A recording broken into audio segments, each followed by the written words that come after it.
Well, hello, everybody. I'm Tom Murray, the Director of Innovation for Future Ready Schools, a project of All for Ed located in Washington, D.C. Future Ready Schools is a collaboration between All for Ed and a vast coalition of over 60 national and regional partner organizations. The goal of Future Ready Schools is to maximize learning opportunities for all students and to help school districts move quickly towards student-centered learning. The effort provides educators with resources and support to ensure that local strategic and technology plans align with instructional best practices, are implemented by highly trained teachers, and maximize personal and authentic learning experiences for all students, particularly those from historically underserved communities. As always, the hashtag for today's webinar is Future Ready. Thanks for making an investment in your timing for joining us today. I'm your host on this webinar in Overcoming Adversity through Preparedness and Resilience. And I could not be any more excited for you to hear this story, a story that I believe the world needs to hear. So joining us for today's event are Dr. Jim Cummins. He's the superintendent in the Neosho School District in Missouri. Samantha Hamilton is a principal in that district as well. And Tal Clubs is the social worker in the Neosho School District in Missouri. What an honor it is to have the three of you today. So excited for our conversation, for the world to hear your story. I want to hear a little bit from each of you, just kind of who you are and what your role is, if you would. So Jim, we're going to start with you. Well, we appreciate you having us. I'm fortunate. I'm starting my fifth year as superintendent in the Neosho School District. It's a district I grew up in as a child, graduated from, and had the opportunity to start my teaching career in Neosho. So my wife's taught there. My three daughters graduated from Neosho. So it has a little extra special meaning to me. Sure does. Samantha, how about you? Yeah, I am. This is my 10th year at Goodman Elementary, principal here. This is my 19th year in education and 11th year in Neosho overall. I live here, have three kiddos that are going through this amazing district, and got to go through my school with me, which is pretty cool. And loving what we do every day, and really thankful to be in the place we're at. That's for sure. Awesome. Thanks for joining us. And over to you, Tal. My name's Tal Clubs, and I am the school social worker for the Neosho School District. This is just my second year. I have an unusual path to education. Unlike Dr. Cummins and Ms. Hamilton, I don't have many years of education under my belt. Just this will be my sixth year in education. But before that, I was a law enforcement officer and spent 13 years as a juvenile officer. So working with children has always been a passion of mine. Awesome. Well, I thank the three of you for investing the time, for sharing your story today with our network. And so I'm going to ask Jim, I'm going to go over to you. Jim, if you could talk to us about Neosho School District, just enrollment, location, demographics, just give us a good idea of the district as a whole. Sure. We are located about 15 minutes south of Joplin and about 45 minutes north of the Northwest Arkansas Metroplex. A rural district with about 4,800 students, PK through 12. Demographically, we're about 30% minority students, predominantly Hispanic and Pacific Islanders. And I think from the standpoint of what would represent our district, it's just a blue-collar, hardworking district. We have about 700 staff members that serve our students each day. And so really kind of a typical Midwest rural school district. Awesome. Well, thank you for giving that. Part of the reason that we asked you all and we're connected is because we wanted to highlight the story. District leaders, school leaders, our students, our communities in the past couple of years have been through such trauma, but your trauma in your communities extends even further back. And so, Jim, as we dive into today's topic around overcoming adversity through preparedness and resilience, I'm going to go back and say again, I really believe the world needs to hear your story. So I want you, if you could, bring us back pre-pandemic. Give us a snapshot of some of the things that were happening in the district at the time, some of the needs that were there, some of the things you all realized you started to address, even a good 3 years before the pandemic.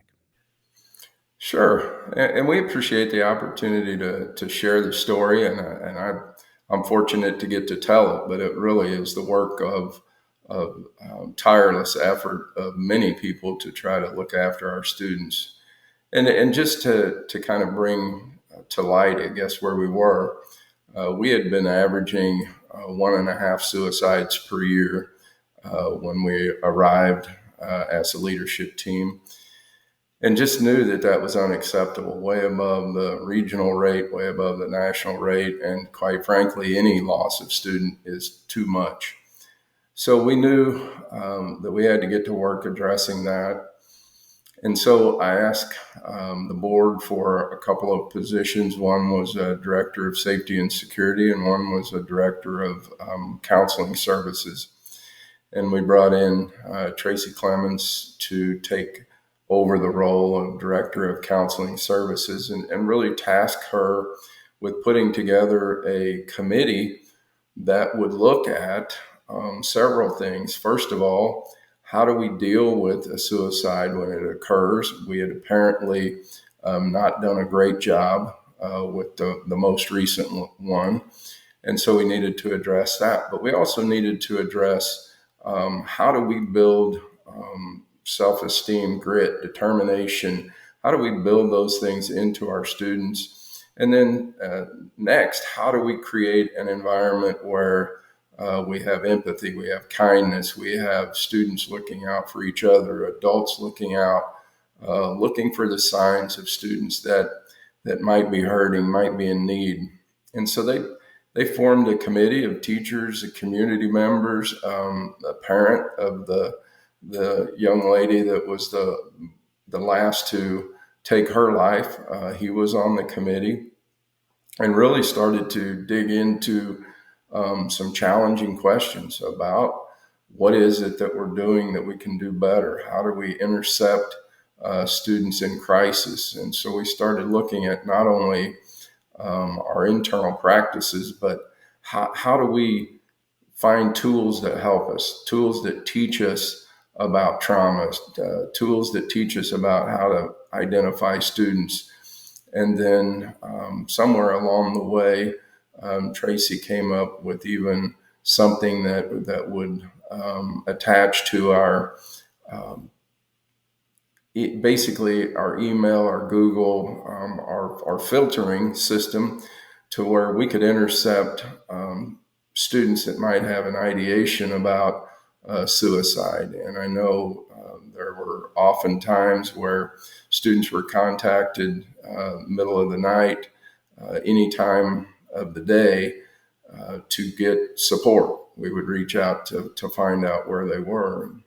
So it just a multitude of people doing different things, committed to protecting our students. And I would just add that it wasn't just students and how we dealt with trauma. We had a teacher that was working the bus line, got hit by a car, and passed away on our watch. So that first year was traumatic, to say the least, with the different things that had been going on in the district. But through the work of a lot of people and a lot of help from our vendors, I think we've been able to make a significant dent in how we're doing. We lost a young lady late in the year last year, and that was the first one that we had lost via suicide in the 4 years that we've been there. Yeah, truly. And thank you for even having to relive parts of those pieces that you just shared. You know, when we talk about the trauma, the mental health crisis in our world right now, you know, for adults, but also for our students, for our teachers, I want to continue and going back, you know, there you were dealing with some of those mental health issues and recognizing and going to the board and saying, this is not okay in our community. We have significant needs. We need to look at positions. And then April of 2017 came. Samantha, as an elementary principal and former elementary principal myself, there you are as an elementary principal, and your world as a principal forever changed. Talk to us in April of 2017 and bring us back to what happened in the midst of all the mental health conversations. What happened in your building? Yeah, that was definitely forever changing. So in April 2017, it was Tuesday, April 4th, around 6:15, I got a call that our school had been hit by a tornado. I live about 20 minutes, 15 minutes from the school, and our tornado warning had just gone off. So I was like, that doesn't make any sense. I get another call from somebody on our school board that was also in emergency management and said, it's really bad. And I was like, what? So immediately my brain went to about the 75 kids we have that live within a mile radius of our school, thinking about how awful that could be if the school is a loss, how many people that must be hitting. So of course you jump in the car and drive down as fast as I can, thinking that my, school badge is going to let me past all these emergency vehicles. Turns out that did not do me any good. They didn't care who I was. But you immediately go into kind of a fight or flight and just looking to try to make sure all of the people are fine. There was only our custodian in the building. His name is Lucky. And Lucky was very lucky that day. He hid in the bathroom and came out fine. Our school, however, did not. If you Google Goodman Elementary School, that's the picture that comes up. It doesn't look like that anymore, but it definitely was ripped apart. So we and the current the superintendent we had at the time just kind of went into let's solve this problem mode.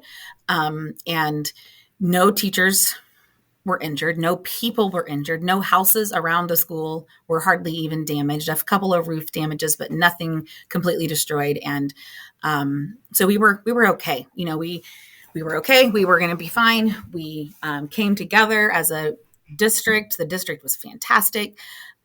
Solved our problems, created classrooms out of gyms, created classrooms out of all sorts of things. The other elementary schools opened up and we finished school that year. So that year we had our local puppy place that we have that distributes puppies. They opened up their place. So we had preschoolers in the puppy place. That was a great time. Somebody should recreate that. They loved that. They were not allowed to use the kennels, though. We made that a definite tight. They could not use kennels. But we, so I had, our kids were divided up into 4 facilities from April until the end of May. We were at central office in the wrestling gym that's attached to central office. And my office became a lazy boy club chair that was donated after the tornado and TV tray. And we did school and it was fantastic. So we were going to be fine. We were good. Everybody was good until they weren't. And it became, we did everything we could to make sure the kids were fine. The kids were safe. The kids knew that they were safe. The kids, and the kids came back in. They saw the people they knew. They were fine. It was the grownups that we didn't think enough about. And the grownups who lost what they knew. They lost the stuff. They lost their books. They lost their memories. They lost the drawings that kids had drawn for them. They lost things that seemed like it wasn't a big deal because people were okay, but the things and the trauma couldn't be ignored. And so we began to see people dropping like flies a little at a time. I had no idea how to fix that. We had focused a lot on children and making sure they were safe and understanding their brains and understanding how kids work and what they need. Not a lot of focus on the adults. And that was a mistake. That has forever changed for me as well. I now wholeheartedly believe it's my job to support the adults in their mental health so that they can support the children and do a great job at that. And it's something we can't ignore anymore. So while I don't want the tornado to define me or our school, it was definitely the toughest challenge, but it forced us to really dig deep into the adult brain, trauma, leadership, taking care of ourselves, and understanding a whole lot more about how we can support the adults so that they can do the amazing work that they do every day. So we were in a temporary facility for 2 years. The middle school was adding on, and we were in a hallway. We had about 300 kids in one bathroom. That was also traumatic. dangerous. The staff was sharing with the kids, and anyway, there's all sorts of stories there. But that first year, we got ourselves back together, got our furniture, ordered our furniture, got all that taken care of, and the middle school had some HVAC work done and shut the building AC down over the summer, and all of our new furniture had mold all over it. So we had to start over again. So they again lost all of their things and their books and the stuff that we had replaced. And so we also lost about 8 of my 34 staff members that first year, which I felt as a failure, as a leader, that was my fault. That was my responsibility. And I knew I vowed to never do that again. I will never not support staff enough to where they feel like they can't do it anymore. And that was a leadership failure on my end. I wasn't prepared for that. So I am now. I am very well prepared on how to help a staff and recognize staff who are struggling, and students as well, hopefully. But so we replaced furniture again, and we went to do another year in that temporary facility. And then while we were building our school, and then 2020 came, or 2019, we moved into our school, brand new, fantastic facility. The board and Dr. Cummins and everybody really helped us make that happen. And we moved in, I think, what was it, Dr. Cummins, like 2 days before school started, I think. We moved in, but we were really pros at moving by that time. We really could start a school moving business, I think. We got moved in and got school started, and everything was going to be fine. Again, not fine. It wasn't fine. We still had a lot of work to do in the area of mental health. Just fixing things and having this brand new, beautiful facility wasn't enough to fix it, quote unquote, So, but we were going to be fine. We did great. We had 2019 went well. Then came 2020. We went on spring break and never returned because of COVID. Again, the teachers were phenomenal. They were fantastic. Definitely better with this trauma than we were the one before. We didn't lose the staff members. But man, it was hard. It was really hard on them. And that was when our profession forever changed. Nobody was prepared for that. So we did 19. We came back for summer school that year, did in-person summer school with masks and all of that. And we're glad to be back. We didn't care how we had to come back. We were going to be ET masks if we had to, whatever we had to do to get back and see people, because that's what we do. So the next school year was ready to start, and we were going to have a normal school year, which I no longer say. So we started that year, 2020, and our school counselor got COVID and passed away in August of 2020. That was, again, we weren't prepared for. COVID hadn't affected any of us that much. And I think a lot of us hadn't taken it as serious as we should have, or just understanding the impact of that. So that was another trauma that we really had to work towards and figure out how to address and deal, and watch for each way each individual teacher dealt with that, and kids. So it has been one adventure and experience and new learning opportunity after another. But they have all been outstanding learning opportunities, and we are better because of it, I think. Samantha, I can't thank you enough for your vulnerability, and even just for going back and reliving some of those pieces there as well. Your strength is something I absolutely admire as a leader, and just what you've been through with that.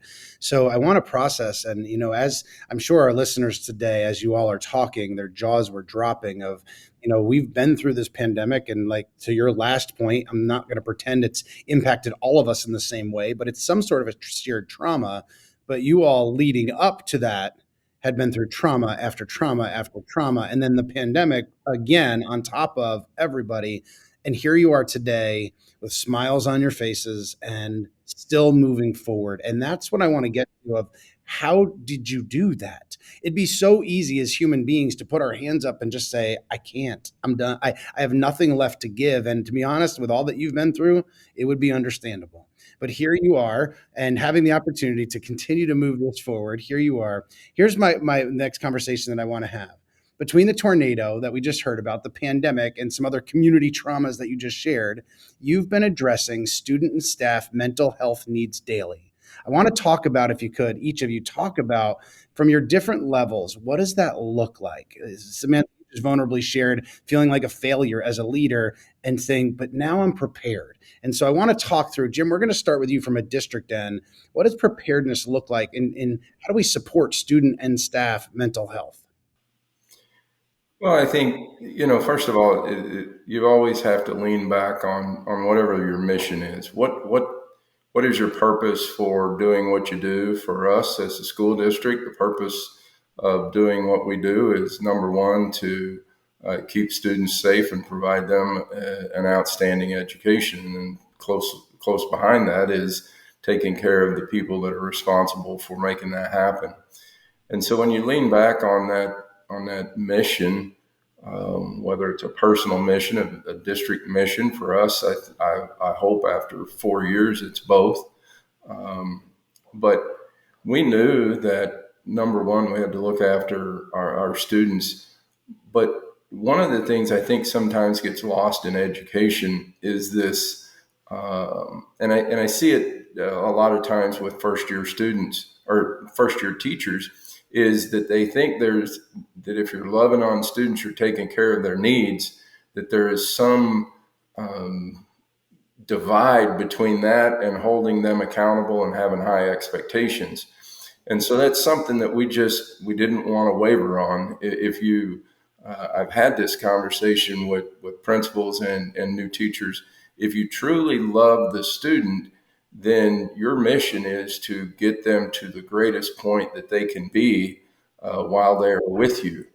And if you let that sympathy, empathy, let that overtake your drive to help them exceed, then I think in some ways we've failed students. So that was kind of the message that, yeah, we've experienced tough things in the district. I think also something that gets lost is we talk about the big events, the tornado, the suicides, the loss of teachers. What we don't give a lot of talk to is the daily trauma that many of our students encounter. And we're not unique in Neosho. It happens all over the place. But when you start to learn about the student stories and the backgrounds that they come to us with, these big traumas are all encompassing for larger amounts of people. But on any given day, there are many students in our districts that are suffering from their own personal trauma. And so how do we teach our staff to understand that, to be aware of it, to have empathy for those students, and to get to know them on a basis that is strong enough that the students feel comfortable sharing some of those, so that we can help them through that?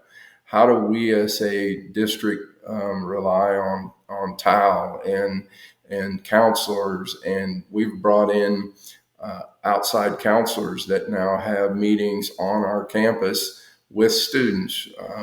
And something else that we did through this is, as Sam eloquently articulated, our staff members have issues as well. It's not just students.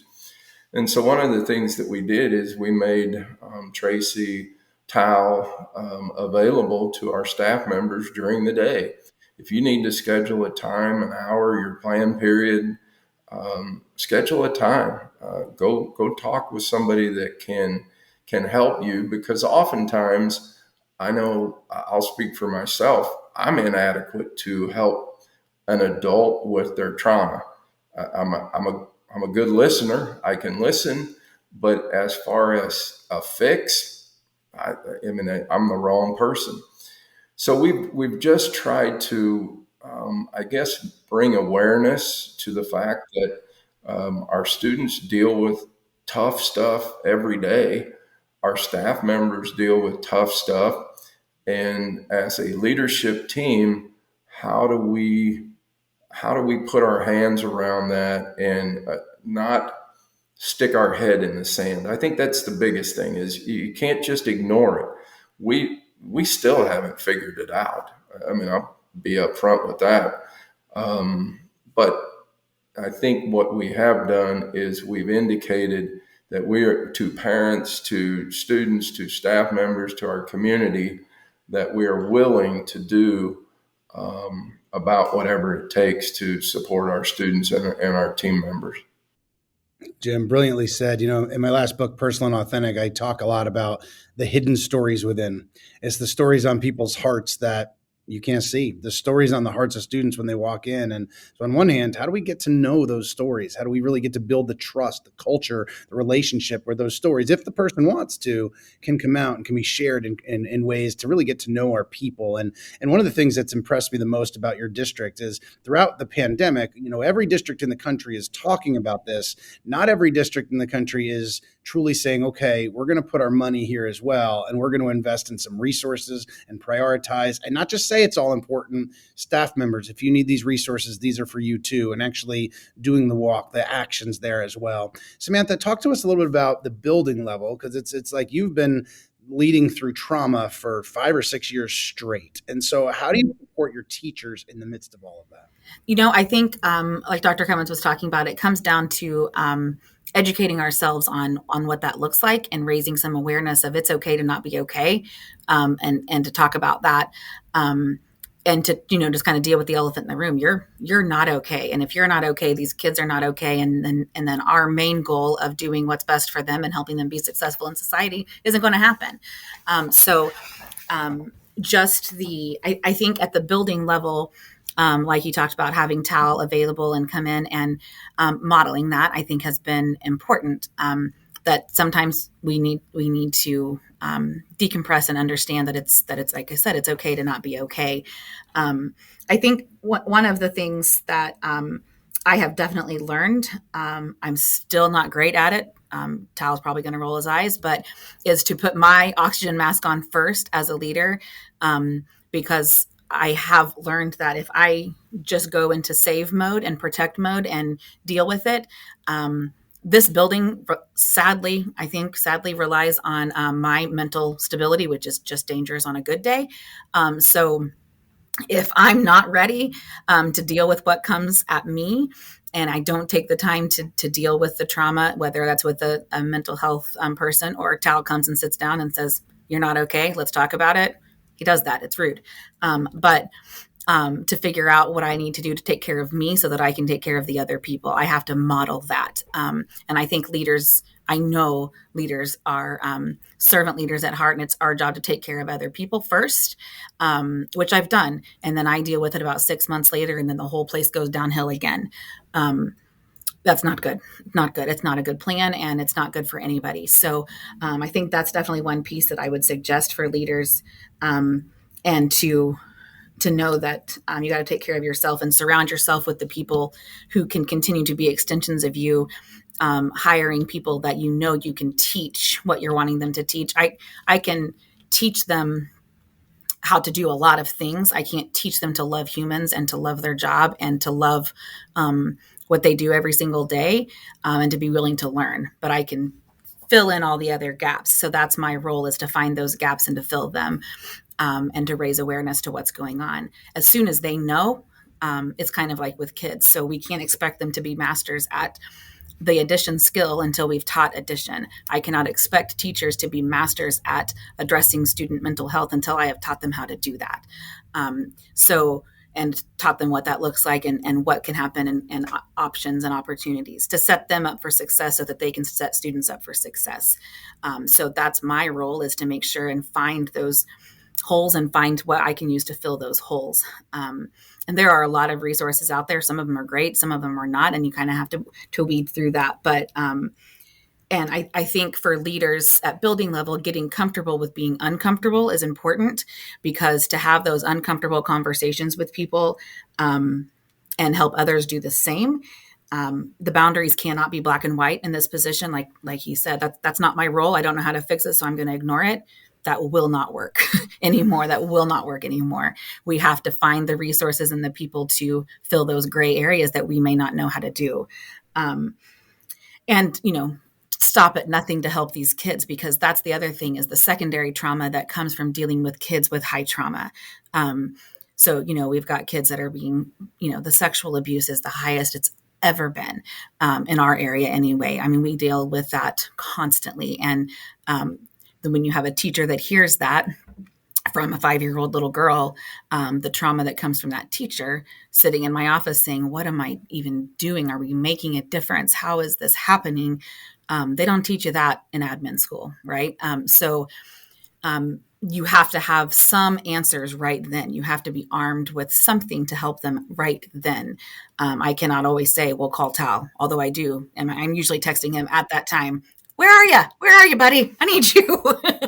But, and they're great to jump in. But I think to understand those red flags coming from adults, we have ignored for a long time. Adults can help themselves. Adults can fix themselves. And the things that we're hearing from kids, because these teachers are so great at what they do, and we have armed them with the right questions and the right relationship building capabilities, that kids are open books. And it was easier when we didn't know, but now we know, and we know why a kid is acting like this. And we have learned the behaviors are a direct correlation to what's happening there. That's a language. Behaviors are a language that they don't know how to communicate. So getting to understand it's not personal, and just arming them with resources has been our big piece, and consistently trying to find trauma is not an excuse and the behaviors are not an excuse for not learning. So we have to address that so that we can continue to teach them, because that's what teachers want to do. They want to be able to see it started this way and it ended this way. So I have to provide them the resources to make that happen. So many brilliant words of wisdom. I stand in awe truly of just some of the things that you're saying, and just moving forward with those pieces. One of the things I want to go back to is you talked about the importance of modeling self-care as the building leaders. One of the things I know about every educator listening to this webinar is how much they care. And so they go and they go and they go and they give until they've got nothing left. And if we're not careful, having a servant heart can allow us to run over ourselves in the process. And as building leaders, how do we model that? Because it's easy to say, go take care of yourself, take care of yourself, take care of yourself, and then not lead in a way that actually values that. One of the things that you've modeled, all of you have modeled to this point, is also you've modeled vulnerability.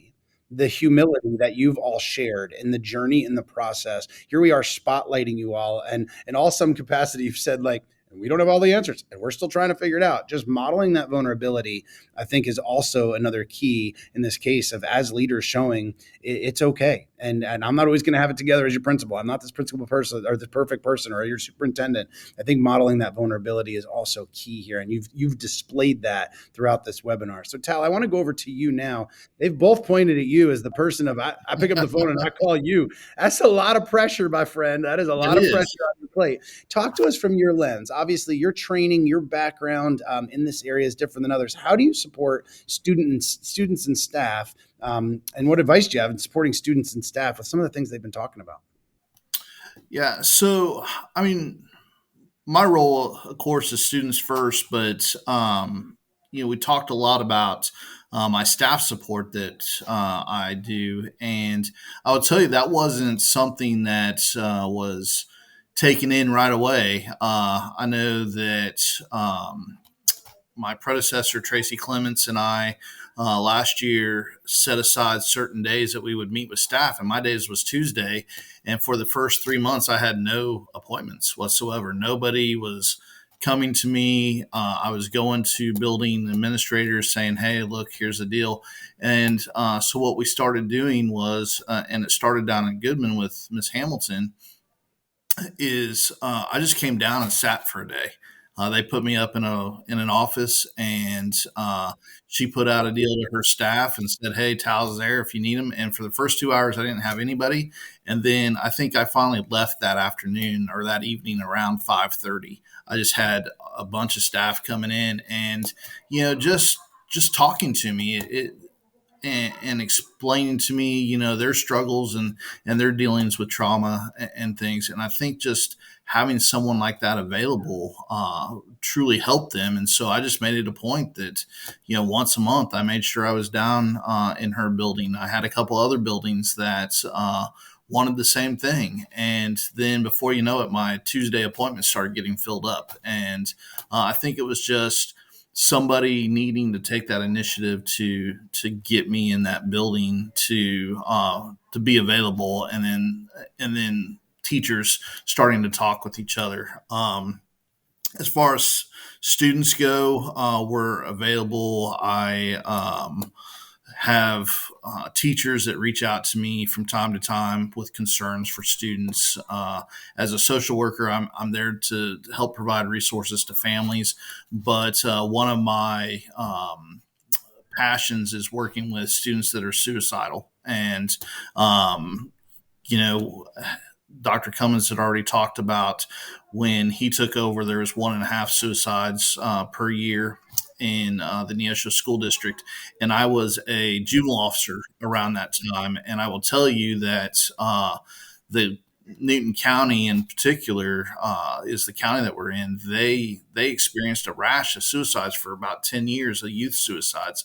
And that was kids of all ages. And then I also include, some of those that had just graduated before they reached college. And, I don't think Dr. Cummins's statistics show that we had several students that graduated high school and then right before they went to college, died by suicide. And that's, something that we wanted to tackle at the juvenile office. And then, when I became a therapist, a counselor, and then a social worker here at the school, we wanted to make sure that population wasn't forgot about too. And so I think that some of the things that we're doing as far as that is we're just providing suicide prevention programs. I teach teen mental health first aid, which is a unit that's like 3 90-minute sessions. And then we also do signs of suicide in our middle school, our junior high, and our high school level too. And the principals all recognize that this is something that needs to happen. So they make sure that they set aside time for us to come in and give those trainings. When we identify a student that is suicidal, then we do suicide risk assessments, and our suicide risk assessments have increased over the last few years, but our high risk students have decreased. So, when you think of that increasing, you think that, man, that's not a good thing, but really it is, because I think that the message we're trying to perceive out there is, if you're feeling this way, you need to get help. And so we have a lot of self-referrals. A lot of students are just coming into the counselor's office saying, hey, I'm struggling, I need help. And so while those have increased, our number of high risk, the students that need to be hospitalized because we're worried that if they go home tonight, they will die by suicide, those have decreased quite a bit. And so I think our efforts are working, but we still have, work to do. And, in training that, one of the pieces that we use to help recognize some of those is the Go Guardian Beacon. And when we have students that are searching for, help, how do I get help for my suicidal thoughts or something along those lines on their Chromebooks, then that notifies us, and we're able to pull that student in and talk to them and get them the help that they're searching for or researching. So it's really a district-wide effort, and our teachers do a great job, our principals do a great job, and our school counselors are amazing here, and they really do work hard to identify those students that are at risk. Absolutely. And, thank you for sharing some of the tools. The Go Guardian tool is one example, some of the things that you've been proactive about, not just reactive in these situations. Really appreciate that. And I actually want to go back to one of the very first things that Jim said when we kicked off the webinar. If everything that we've been through, and now that we are more proactive, whatever we want to call it, really engaging and trying to catch these things prior and using tools and doing trainings and all those pieces, at no point in time did Jim, Samantha, in your roles as leaders, did you say, it's okay to let's just get by, and we're going to be okay with low expectations because of all this stuff happening. In fact, in hearing your story the first time I heard it, I actually felt it was the opposite. And you all took a stand that said, no, we're going to still have really high expectations for kids. And that's a non negotiable in our world. And I think that's been a beacon for you all of here's what our kids can still do in the midst of all of this. So we focused all of this so far up until now on taking care of people and resources and ways to do it and just our own vulnerability in those pieces. Jim, I want to start with you. Talk to me about this notion of maintaining high expectations even in the midst of trauma. Yeah, and I appreciate you mentioning that because, as I was listening to Tal talk, and it's this area that we live in, this time, there's really no time to just kind of stop and pat yourself on the back, because I can hang up from this call and my phone ring and say, hey, we lost a student. It's always there. So it's not something that you ever just accomplish and move on. It's a process. But in that same vein, there is a process to success as well, and you can't stop one to go chase the other. You have to constantly be looking for how does our system evolve to continue to promote high expectations, excellence amongst our staff and our students. And so, just a couple of things to your point. We passed a levy issue in June of 2020, right in the middle of the pandemic, that, in my wildest dreams, I'm not sure I thought we could pass in the best of days, just based upon our community and the history. They're a proud group, but they've always been a little anti-tax, you could say. So what we've seen since that is just a tremendous amount of pride in the things that we're doing. We put storm shelters in the rest of our school buildings that didn't have safe rooms. Those are all up, and the last one will be completed in December. We built an indoor facility for our band and our athletic teams. It's half a football field. Who'd have thought we could do that in Neosho? In April, we'll finish a 1,500 seat performing arts center that will benefit last year our show choir was nationally ranked. Our debate team, all of those students that pour into our school, they're finally starting to get some things that are meaningful. And I'm proud of those buildings. I'm proud of our community and the joy that they're getting out of seeing some of those things that other schools have had. But I think the number one thing I'm probably the most proud of is we use a company, it's an Apple product called iReady. And in 2021, I think iReady represents about 200 plus school districts in the state of Missouri. And the academic growth in that year was greater in Neosho than any school in Missouri that iReady covers. And so as we've looked at how do we help students and staff with their trauma, their needs, I think one of the great things that gives us motivation, that gives us grit, is to see success. And as our students have seen success, I think it builds their esteem, it builds their confidence. As our teachers see that the work that they're pouring into the students has a direct resultant of student success. And it's not just test scores we're after. We've expanded our opportunities to see career paths.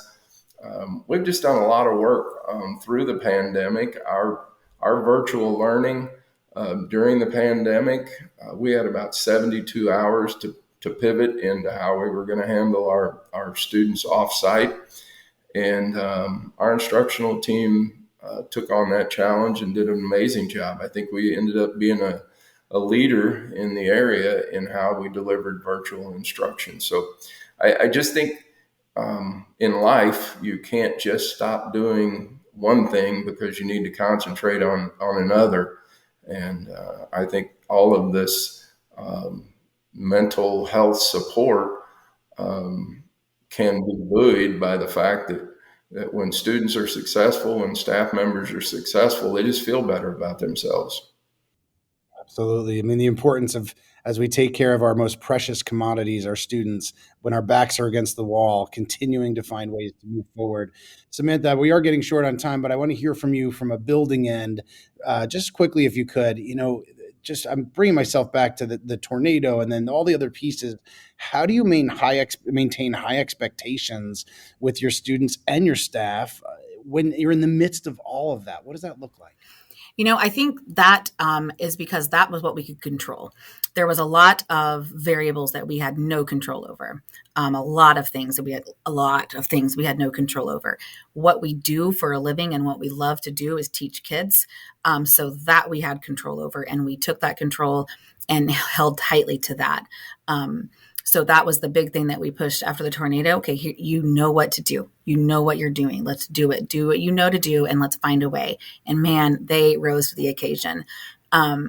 And these kids deserve better. So one of the things that we have learned from some training that we've done is the window of tolerance. And so what a lot of people are seeing is a whole lot more behaviors from kids, and teachers are frustrated. And a lot of that is because the teacher's window of tolerance is much smaller than it used to be because of all of the things we cannot control that are consistently happening in our world. So the support for teachers here. So, we've incorporated a behavior interventionist to support teachers so that they can continue to do what they are born to do and want to do and teach kids. And we can deal with the ones who we need to teach behavior. That didn't used to be a thing. We didn't used to have to teach kids how to act and what is okay to say and what is not okay to say but that has shifted. And so, we now are, creating behavior units on teaching behavior so that they are ready to learn.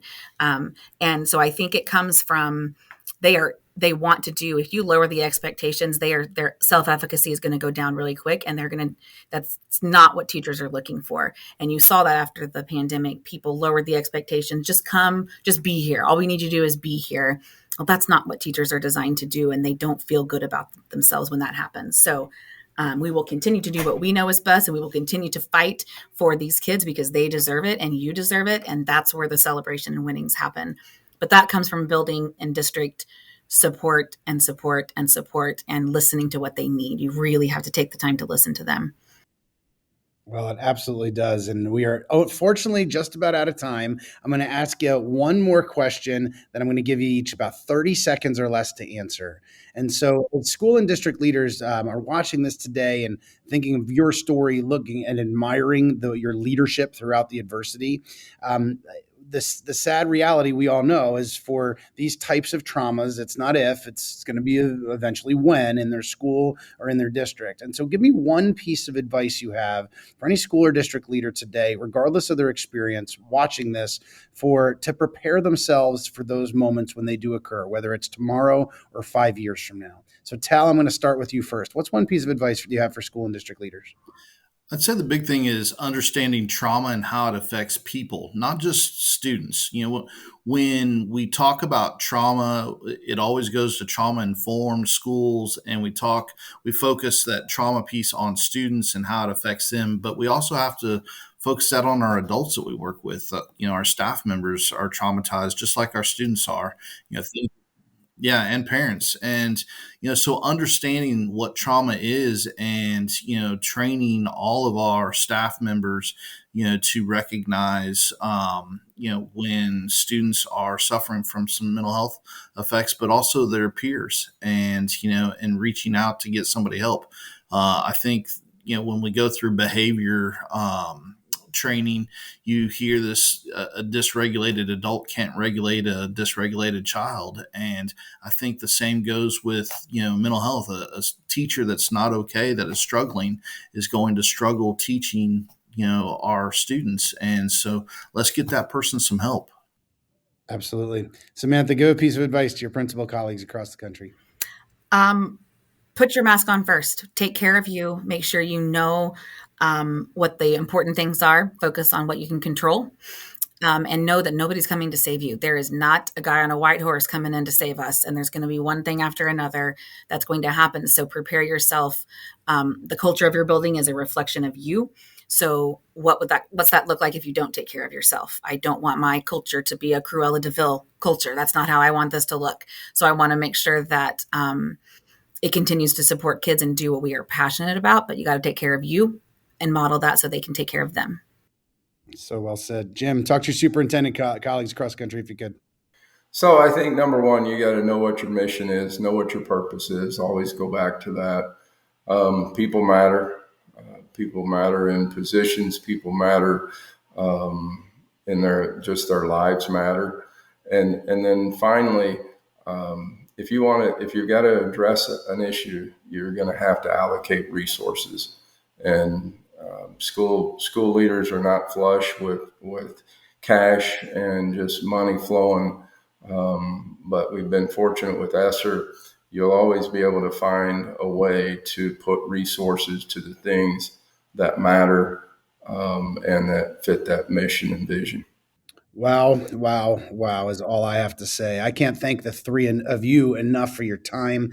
I know personally as a dad, I would put my babies under your care, all three of you, in a heartbeat. I'll take them. I'll take anybody's babies. Yeah. Blown away. I know it's so evident, truly blown away by your leadership, as I'm sure all of our viewers are today as well. So we want to thank Jim, Samantha, and Tal for sharing their incredible insights and their journey with you all today. What an amazing conversation. We also want to give a huge shout out to our partners at Go Guardian for their support and for supporting today's webinar. I do want to remind our viewers that information about Future Ready Schools can be found at futureready.org. We continue to challenge school and district superintendents to join the over 3,500 other superintendents that have signed on to the Future Ready District Pledge. We also encourage our school and district leaders to join us at one of this fall's remaining in-person Future Ready events, which can be found at futureready.org/institutes. I also want to encourage our viewers to get involved with any of our growing strands, from district leaders to tech leaders, principals, librarians, instructional coaches. We have vastly expanded the reach of Future Ready Schools in recent years.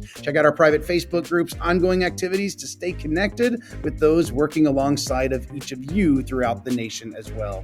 I do want to thank again our incredible team today, as well as thank you, our viewers, for investing the time and joining us for this Future Ready webinar. Don't forget to connect with us here at Future Ready on Twitter at Future Ready and at Facebook at facebook.com/Future Ready Schools. If you missed any of today's conversation, it'll be archived at futureready.org/webinars. Thanks again for joining us here at Future Ready Schools. Have a fabulous day. We will see you next time. And my friends, thank you so much for being here.